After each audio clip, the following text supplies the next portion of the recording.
Oke, standby, kamera ready, sound ready, 3, 2, 1, action. Assalamualaikum warahmatullahi wabarakatuh. Kami dari Prodi PGSD ingin melaksanakan proyek tugas AIK 1. Sebelumnya, di sini kami akan memperkenalkan terlebih dahulu. Saya Lisa Fauzanisa, Saya Iqbal Salam Faiza, saya Cinta Andriani, saya Vika Nurjana, saya Putri Ardina Dwi Rudiansyah, saya Tasya Basudari, saya Rizky Sumardi. Oke, itu saja dari anggota kami. Untuk selanjutnya, tonton videonya.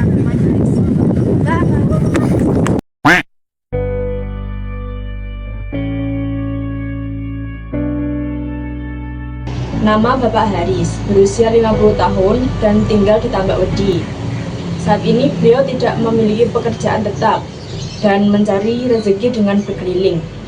Bapak Haris dulu bekerja sebagai buruh bangunan, namun mengalami kecelakaan kerja yang menyebabkan cedera pada kaki sehingga tidak dapat bekerja seperti sebelumnya.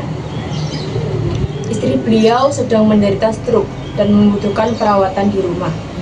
Bapak Haris memiliki 2 orang anak. Anak pertama membantu merawat ibunya, sedangkan anak kedua sering diajak beliau saat mencari rezeki. Kebutuhan yang paling mendesak saat ini adalah bantuan untuk biaya pendidikan anak-anak agar mereka tetap bisa sekolah. Beliau berharap ada perhatian dan bantuan dari masyarakat untuk membantu meringankan beban ekonomi dalam keluarganya.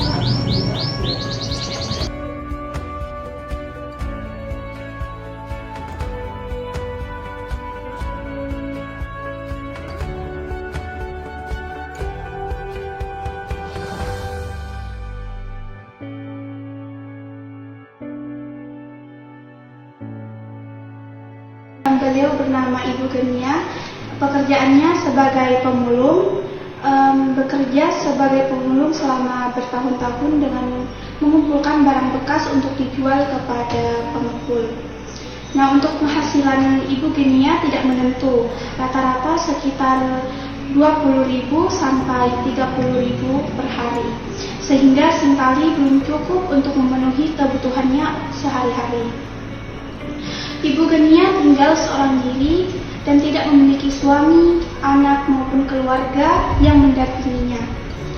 Beliau memenuhi kebutuhan makan, biasanya hanya mampu membeli sekitar seperempat kilogram beras yang terkadang masih belum mencukupi kebutuhan sehari-hari. Hingga saat ini, Ibu Genia belum pernah menerima bantuan sosial dari pemerintah maupun pihak lain. Meskipun hidup dalam keterbatasan, beliau tetap bekerja setiap hari dengan penuh kesabaran dan semangat untuk memenuhi kebutuhan hidupnya. Beliau berharap ada perhatian dan bantuan dari pemerintah maupun masyarakat sekitar agar beban hidupnya dapat berkurang dan kebutuhan pokoknya dapat terpenuhi dengan lebih baik.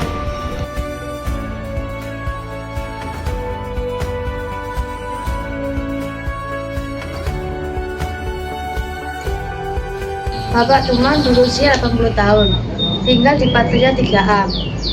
Bekerja sebagai tukang becak sejak 1973 dan hingga saat ini masih bekerja untuk memenuhi kebutuhan sehari-hari. Dahulu Bapak Tuman memperoleh penghasilan per hari 100.000 atau lebih per hari. Namun sekarang hanya 20-30.000 per hari karena semakin sedikit penumpang yang menggunakan becak. Dikarenakan sekarang padatnya transportasi, sehingga Bapak Tuman mengalami penurunan pelanggan. Bapak Tuman memiliki 2 orang anak, istrinya tinggal di Madura, sedangkan beliau di Surabaya bersama anaknya. Beliau mengalami katarak dan pernah menjalani operasi. Meskipun kondisinya sudah membaik, penglihatan masih sering terganggu karena faktor usia. Untuk menghemat pengeluaran, Bapak Tuman memasak sendiri dan menjalani hidup dengan sederhana. Beliau selalu bersyukur atas rezeki yang diperoleh dan berharap tetap diberi kesehatan agar masih bisa bekerja sama mencukupi kebutuhannya.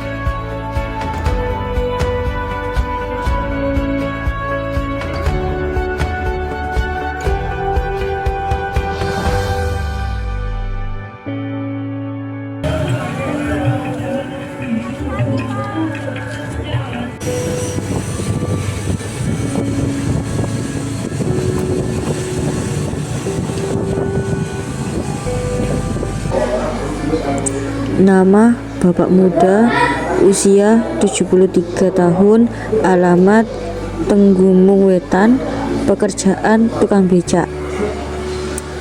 Meskipun telah berusia 73 tahun, beliau masih bekerja sebagai tukang becak untuk memenuhi kebutuhan hidup karena tidak memiliki pekerjaan lain. Penghasilan yang diperoleh tidak menentu, rata-rata sekitar 30.000 per hari, bahkan terkadang kurang jika penumpang sedang sepi. Bapak Muda memiliki 1 orang anak yang telah bekerja sebagai pedagang dan membantu memenuhi kebutuhan keluarga. Beliau menderita penyakit TBC sehingga kondisi kesehatannya sering menghambat aktivitas saat menarik becak. Hingga saat ini, beliau belum pernah menerima bantuan dari pemerintah. Meskipun menghadapi berbagai keterbatasan, Bapak Muda tetap bekerja dengan penuh semangat dan berharap memperoleh perhatian serta bantuan dari pemerintah maupun masyarakat agar beban hidupnya dapat berkurang.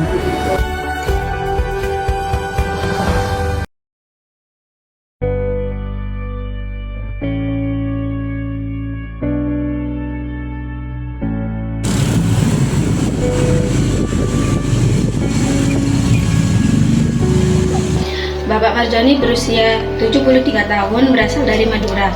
Beliau telah bekerja sebagai pedagang buah keliling selama kurang lebih 25 tahun. Selama itu, beliau berjualan setiap hari untuk memenuhi kebutuhan hidup keluarganya.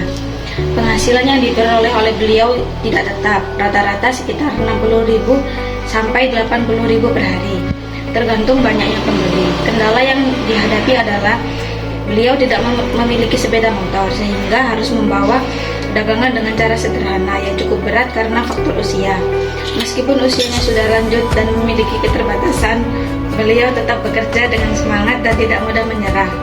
Hasil berjualan masih dapat mencukupi kebutuhan makanan sehari-hari dan beliau selalu bersyukur atas rezeki yang diperoleh. Harapan dari Bapak Marjoni adalah tetap diberikan kesehatan, kekuatan dan juga kelancaran rezeki agar dapat terus berjualan dan memenuhi kebutuhan hidupnya. Sekian dari saya. Sini kami mengambil lokasi interview yaitu Jalan Bola Banteng, Kecamatan Kenjeran, Surabaya. Tanggal interview observasi pada tanggal 15 Juni sampai 18 Juni dan melakukan interview pada tanggal 21 Juni. Dan berdasarkan hasil wawancara yang telah dilakukan kepada beberapa masyarakat yang menjadi sasaran kegiatan filantropi, kelompok kami menemukan bahwa sebagian besar narasumber mengalami kesulitan ekonomi dan sosial. Nah, dari hasil wawancara diketahui bahwa sebagian besar beliau bekerja di sektor informal seperti tukang becak, pedagang buah keliling, pemulung, dan pekerjaan serabutan dengan penghasilan yang tidak menentu, berkisar antara 20.000 hingga 80.000 per hari. Beberapa di antaranya bahkan sudah tidak bekerja lagi karena faktor usia dan juga kesehatan. Selain mengalami keterbatasan ekonomi, sebagian beliau juga menghadapi masalah kesehatan seperti penyakit stroke, TBC, dan katarak yang menghambat aktivitas mereka dalam mencari nafkah. Beberapa beliau hidup seorang diri tanpa keluarga yang mendampingi, bahkan ada yang tidak memiliki tempat tinggal tetap dan harus tidur di becak atau angkot. Kelompok kami juga menemukan bahwa sebagian besar beliau belum pernah mendapatkan bantuan sosial dari pemerintah. Salah satu penyebabnya adalah tidak memiliki dokumen kependudukan seperti KTP sehingga sulit mengakses program bantuan yang tersedia. Dari kesulitan tersebut, mereka tidak bisa memenuhi kebutuhan pokok, terutama kebutuhan makan sehari-hari. Berdasarkan hasil wawancara tersebut, dapat disimpulkan bahwa permasalahan utama yang dialami masyarakat sasaran adalah kemiskinan, keterbatasan akses bantuan sosial, kondisi kesehatan yang kurang baik, serta kurangnya dukungan keluarga dan lingkungan